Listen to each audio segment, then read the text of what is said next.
പണ്ടുകാലങ്ങളിൽ അവഗണിക്കപ്പെട്ട കർഷക സമൂഹത്തിൻ്റെ നേർചിത്രം വരച്ചു കാട്ടിത്തരികയാണ് തകഴി എന്ന മഹാനായ എഴുത്തുകാരൻ ഈ നോവലിലൂടെ. അന്നത്തെ ഗ്രാമത്തിൻ്റെ നേർമല്യവും കുട്ടനാടിൻ്റെ ലാളിത്യവും ഒട്ടും ചോരാതെ തന്നെ കർഷകരുടെ കഷ്ടപ്പാടുകളും മേലാളന്മാരുടെ ക്രൂരതകളും വായനക്കാരുടെ മനസ്സിലേക്ക് പകർത്താൻ ഈ നോവലിന് കഴിയുന്നു. ചെറുതും ലളിതവുമാണ്, എന്നാൽ വളരെ നല്ല വായനാനുഭവമാണ് ഈ നോവൽ നൽകുന്നത്. ഓരോ കഥാപാത്രങ്ങളും മനസ്സിൽ ആഴത്തിൽ പതിയുന്നു. നർമ്മങ്ങളും സംഘർഷങ്ങളും ഇതിൽ കാണാം. സ്നേഹത്തിൻ്റെ ആഴങ്ങളിൽ എത്തി നിൽക്കുന്ന കോരനും ചിരിതയും അവരുടെ അമിത സ്നേഹത്താലുള്ള പിണക്കങ്ങളും ഇണക്കങ്ങളും എല്ലാം നമ്മളെ അവരുമായി ബന്ധിപ്പിക്കുന്നു. ചാത്തൻ എന്ന കഥാപാത്രത്തോട് വല്ലാത്തൊരു ബഹുമാനം തോന്നും.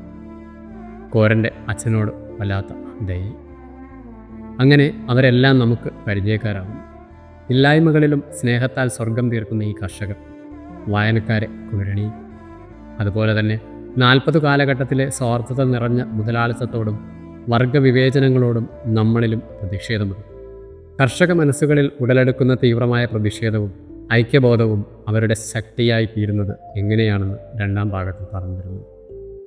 തകഴിയുടെ രചനാരീതിയും വളരെ ആകർഷകമാണ്. വായിച്ചു തുടങ്ങിയാൽ നിർത്താൻ പ്രയാസമാണ്. ആ നാടിൻ്റെയും കാലഘട്ടത്തിൻ്റെയും പ്രകൃതി, സംഭാഷണ രീതി, ജീവിതം എല്ലാം സവിശേഷമായി അദ്ദേഹം നമ്മിലേക്ക് എത്തിച്ചിരിക്കും. ഓരോ മലയാളിയും തീർച്ചയായും വായിച്ചിരിക്കേണ്ട ഒരു നോവൽ തന്നെയാണ് എൻ്റെ